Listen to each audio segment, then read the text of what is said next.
परिचय। शर्मिला, कुछ शब्दों में एक प्राणी को परिभाषित करो।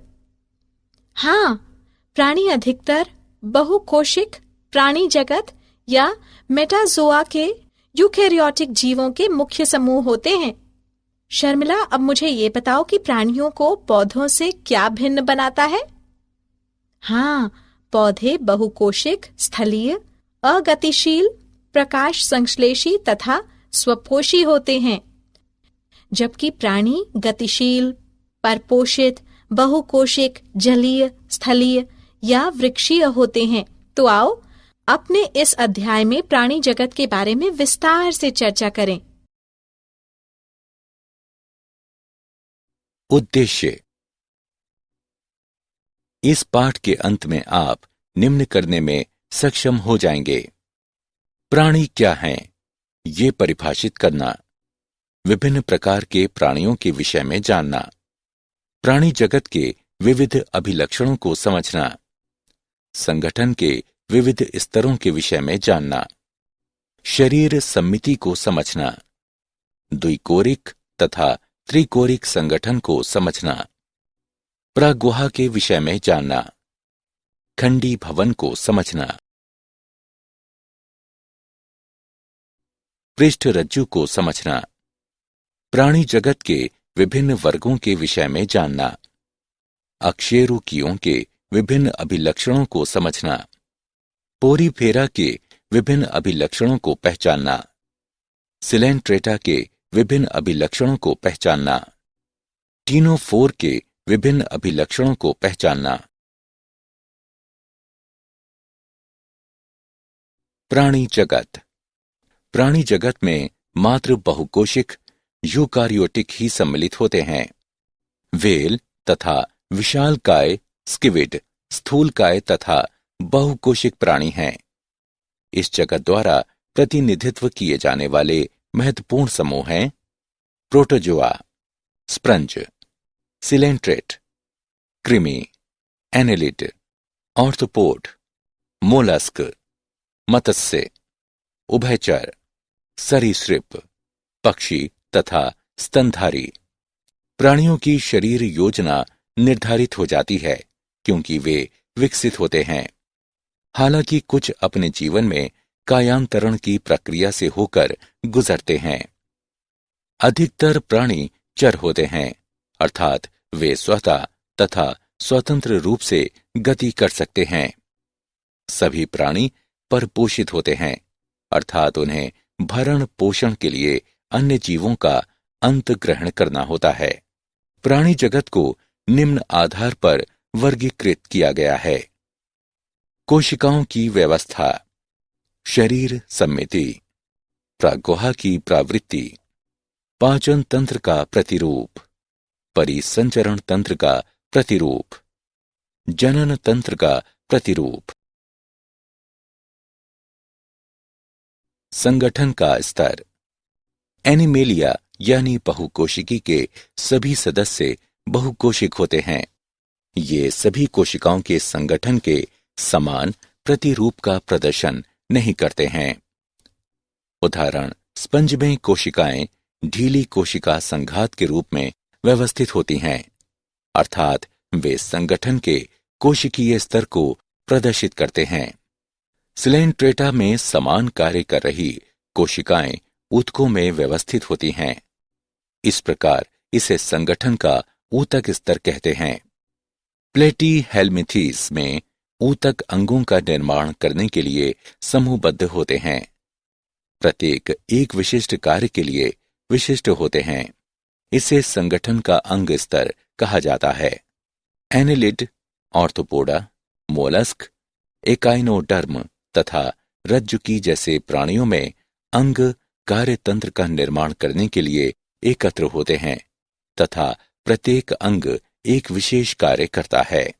इसे संगठन का अंग तंत्र का स्तर कहा जाता है। प्राणियों के विभिन्न समूहों के अंग तंत्र विविध प्रकार की जटिलताओं को प्रदर्शित करते हैं। एक पूर्ण प्राचन तंत्र में 2 द्वार होते हैं: मुख तथा गुदा। उदाहरण के लिए प्लेटीहेल्मिंथीज के पाचन तंत्र में शरीर के बाहर की ओर एकल मुख द्वार होता है जो गुदा के रूप में कार्य करता है तथा इस प्रकार इसे अपूर्ण कहते हैं। परिसंचरण तंत्र दो प्रकार के हो सकते हैं। खुले प्रकार में रक्त का बहाव हृदय से सीधे बाहर भेजा जाता है तथा कोशिका एवं ऊतक इसमें डूबे रहते हैं। बंद परिसंचरण में रक्त का संचार हृदय से भिन्न भिन्न व्यास की वाहिकाओं के द्वारा होता है। उदाहरण धमनी, शिरा तथा कोशिकाएं। सम्मिति। प्राणियों को उनकी सम्मिति के आधार पर भी श्रेणीबद्ध किया जा सकता है। असम्मिति, अरीय सम्मिति, द्विपार्श्व सम्मिति। स्पंज मुख्यतः असम्मिति होते हैं, अर्थात किसी भी केंद्रीय अक्ष से गुजरने वाली रेखा इन्हें दो बराबर भागों में विभाजित नहीं करती। जब किसी भी केंद्रीय अक्ष से गुजरने वाली रेखा प्राणी के शरीर को दो समरूप भागों में विभाजित करती है तो इसे अरीय सम्मिति कहते हैं। सिलेंट्रेटा, टीनोफोर तथा एकाइनोडर्म में इसी प्रकार की शरीर योजना होती है।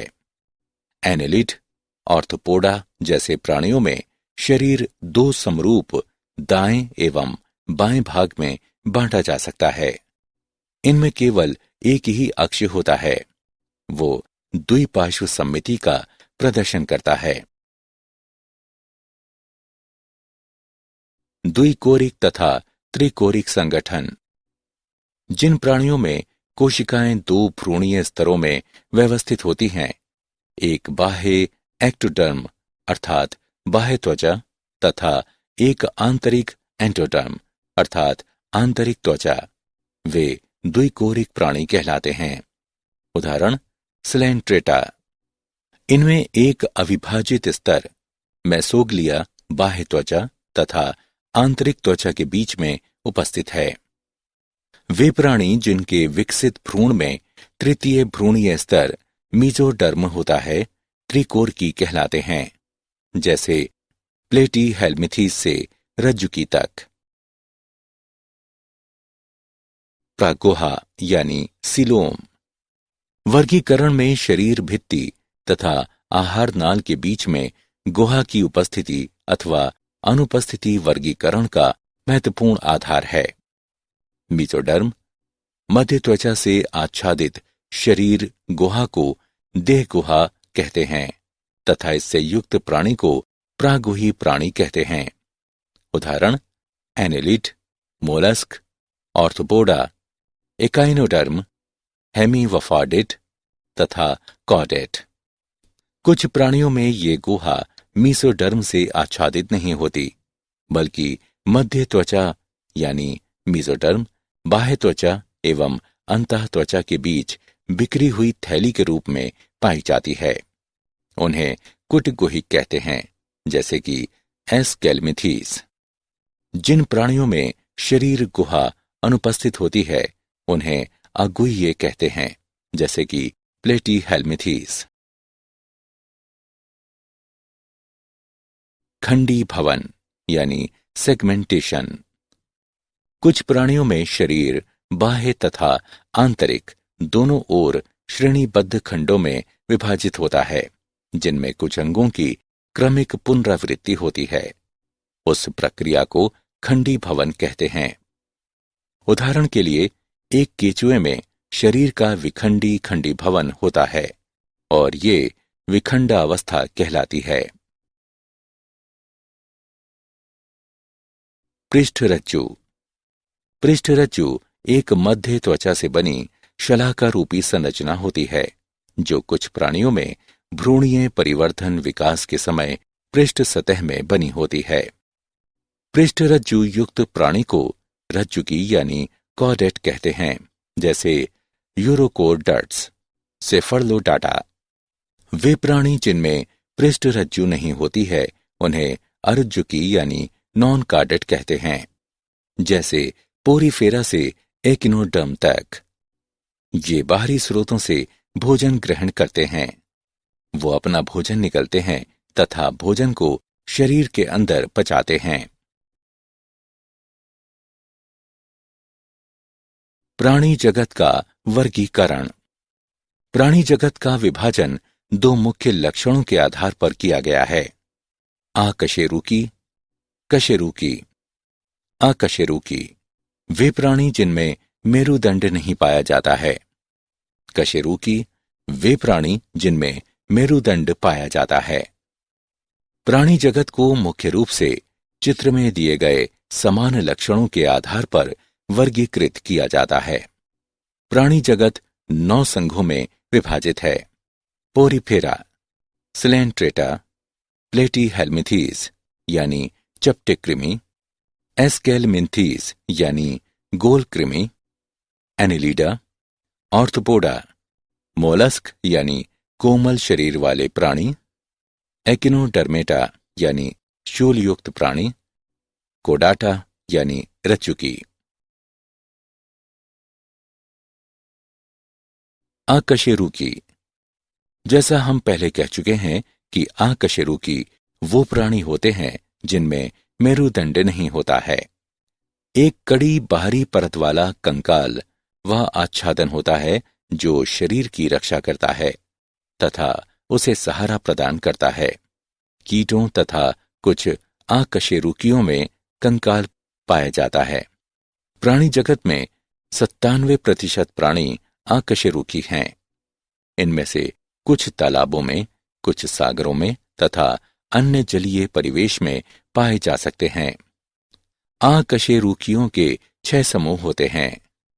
पोरीफेरा यानी स्पंज, सिलेंट्रेटा यानी नाइटेरिया, टिनोफोर यानी समुद्री वॉलनट, प्लेटीहेल्मिंथीज यानी चपटे कृमि, एस्केलमिंथीज यानी गोल कृमि, एनिलीडा यानी खंडी भवन वाले कृमि। पोरीफेरा। पोरीफेरा का अर्थ है रंध्र होना। इस संघ के प्राणियों को सामान्यतः स्पंज कहते हैं। ये सामान्यतः जलीय, अधिकतर सागर तटीय, स्थावर या मुक्त रूप से तैरने वाले लवणीय एवं अरीय सम्मिति प्राणी होते हैं। ये अधिकतर असम्मिति प्राणी होते हैं तथा अधिकतर समुद्री होते हैं। ये पौधे जैसे दिखते हैं। ये एक ही स्थान पर स्थिर रहते हैं। ये आद्य बहुकोशिक प्राणी हैं तथा इनमें कोशिकीय स्तर का संगठन होता है। स्पंजों में जल परिवहन या नाल तंत्र पाया जाता है। जल सूक्ष्म रंध्र ऑस्ट्रिया द्वारा शरीर की केंद्रीय स्पंज गुहा यानी स्पंजोशील में प्रवेश करता है तथा बड़े रंध्र ऑस्वुफलम द्वारा बाहर निकलता है। जल परिवहन का ये रास्ता भोजन जमा करने, श्वसन तथा अपशिष्ट पदार्थों को उत्सर्जित करने में सहायक होता है। कोइनोसाइट या कॉलर कोशिकाएं स्पंज गुहा तथा नाल तंत्र को स्तरित करती हैं। अंतराकोशिक पाचन होता है। कंकाल शरीर को आधार प्रदान करता है जो कंटिकाओं तथा स्पंजिन तंतुओं का बना होता है। स्पंज प्राणी उभय लिंगाश्रयी होते हैं। अंडे तथा शुक्राणु दोनों एक द्वारा ही बनाए जाते हैं। स्पंज अलैंगिक विखंडन द्वारा तथा लैंगिक जनन युग्मकों द्वारा करते हैं। निषेचन आंतरिक होता है तथा परिवर्धन अप्रत्यक्ष होता है, जिसमें वयस्क से भिन्न आकृति का लार्वा पाया जाता है। सिलेंट्रेटा। नाइडेरिया शब्द को नाइडोब्लास्ट या नाइडोसाइट से लिया गया है। इन नाइडोब्लास्ट में दंश कोशिकाएं या निमेटोब्लास्ट स्पर्शक तथा शरीर पर उपस्थित होते हैं। दंश कोरक यानी नाइडोब्लास्ट स्थिरक, रक्षा तथा शिकार पकड़ने में सहायक हैं। नाइडेरिया में ऊतक स्तर संगठन होता है और ये द्विकोशिकीय होते हैं। इनमें केंद्रीय जठर संवहनी गुहा पाई जाती है, जिसका मुख द्वार अधोमुख यानी हाइप्रोस्टोम होता है। कुछ सदस्यों जैसे कि प्रवाल में कैल्शियम कार्बोनेट का बना हुआ एक कंकाल पाया जाता है। इनका शरीर मूल रूप से दो आकारों पालिप तथा मेडुसा से बनता है। पालिप स्थावर तथा बेलनाकार होता है, जैसे कि हाइड्रा, एडेमेसिया आदि। वहीं मेडुसा छतरी के आकार का तथा मुक्त प्रलावी होता है, जैसे ओरेलिया या जेलीफिश। ये नाइटेरिया, जिनमें दोनों पालिप तथा मेडुसा दोनों रूप में पाए जाते हैं, उनमें पीढ़ी एकांतरण होता है। जैसे ओबेलिया में पालिप अलैंगिक जनन द्वारा मेडुसा उत्पन्न करता है तथा मेडुसा लैंगिक जनन के द्वारा पालिप उत्पन्न करता है। उदाहरण फाइसेलिया यानी पुर्तगाली युद्ध मानव, एडमसिया यानी समुद्र एनिमोन, पेनाट्यूला यानी समुद्री पिच्छ, गोर्गोनिया यानी समुद्री व्यंजन तथा मेंटरीना यानी ब्रेन कोरल। टीनोफोर सामान्यतः समुद्री अखरोट, सी वॉलनट या कंकाल जेली यानी कॉम जेली के नाम से प्रचलित टीनोफोर समुद्रवासी अरीय सम्मिति द्विकोरक जीव होते हैं तथा इनमें ऊतक श्रेणी का शरीर संगठन होता है। शरीर में 8 बाह्य प्रक्षमाभी कंकद पट्टिका होती है, जो चलन में सहायता करती है। पाचन अंतःकोशिक तथा अंतराकोशिक दोनों प्रकार का होता है। जीव संदीप्रित अर्थात प्राणी के द्वारा प्रकाश उत्सर्जन करना टीनोप्राफोर की मुख्य विशेषता है। नर एवं मादा अलग नहीं होते हैं। जनन केवल लैंगिक होता है। निषेचन बाह्य होता है तथा अप्रत्यक्ष परिवर्तन होता है, जिसमें लार्वा अवस्था नहीं होती। उदाहरण प्रालूरोब्रेकिया तथा टीनो प्रालानाथ। क्या आप जानते हैं, H.W. विल्सन ने सन 1970 में स्पंज में जनन की तीव्र शक्ति की खोज की थी। रॉबर्ट ग्रांट ने पोरीफेरा शब्द का सृजन किया। ल्यूकार्ट ने सिलेंट्रेटा शब्द दिया। सिलेंट्रेटा को उनके नाइडोब्लास्ट की उपस्थिति की वजह से नाइटेरिया भी कहा जाता है। सारांश। आइए हमने जो कुछ सीखा है उसे संक्षेप में दोहराएं। आधारभूत विशेषताओं जैसे कि संगठन का स्तर, सम्मिति, कोशिका संगठन, प्रागुहा, खंडीभवन, पृष्ठरज्जु आदि हमें प्राणी जगत को वर्गीकृत करने में सक्षम करते हैं। कई अन्य विशेष अभिलक्षण हैं जो कि प्रत्येक संघ में बताए गए हैं। जल की सतह पर तैरने वाले प्राणियों या जीवों को प्रालवक कहते हैं। एनेलिडा तथा ऑर्थोपोडा के अतिरिक्त मध्यवयता कॉर्डेटा में भी पाई जाती है। संगठन के आधार पर प्राणियों को प्रोटाजोआ तथा मेटाजोआ में समूहबद्ध किया जाता है। जिन प्राणियों में सुस्पष्ट पाचन गुहिका होती है, वे एंटरोजोआ में सम्मिलित होते हैं। एक प्रागुहा प्रालेटी हेल्मिथीस तथा नेमाटोडा से अनुपस्थित होती है। एक प्रागुहा एनेलिडा के विकास के चरण में सर्वप्रथम प्रदर्शित हुई थी। प्रागुहा मीसोटर्म द्वारा आच्छादित होती है। त्रिकोरिक प्राणियों के लिए शरीर गुहा को प्रागुहा कहा जाता है। ब्लास्टोकोल से उत्पन्न प्रागुहा को कूटगुहिक कहते हैं। कूटगुहिक के साथ वाले प्राणी समूह को एस्केल्मिथिस कहते हैं। प्रागुहा एस्टोडर्म तथा एंडोडर्म के मध्य गुहिका होती है तथा शरीर की भित्ति दोनों ही ओर से मीजोडर्म से आच्छादित होती है। मीजोडर्म के फैलने से उत्पन्न प्रागुहा को शिजोकोल कहते हैं। हेमकोल ऑर्थोपोडा में उत्पन्न होता है। एक एंट्रोकोलोमेंट आकशेरुकी समूह को एकाइनोडर्माटा कहते हैं। प्रागोही प्राणी जहां ब्लास्टोपोर गुदा में परिवर्तित होता है, वे ड्यूटोरेस्टोमेट होता है। अरीय समिति सिलेंट्रेटा तथा एकाइनोडर्माटा में उत्पन्न होती है। अरीय समिति बहुधा उन प्राणियों में परिलक्षित होती है जिनमें जीवजात स्थानबद्ध प्रवृत्ति के होते हैं। मध्य अवैता एनिलिडा का अभिलक्षण होता है।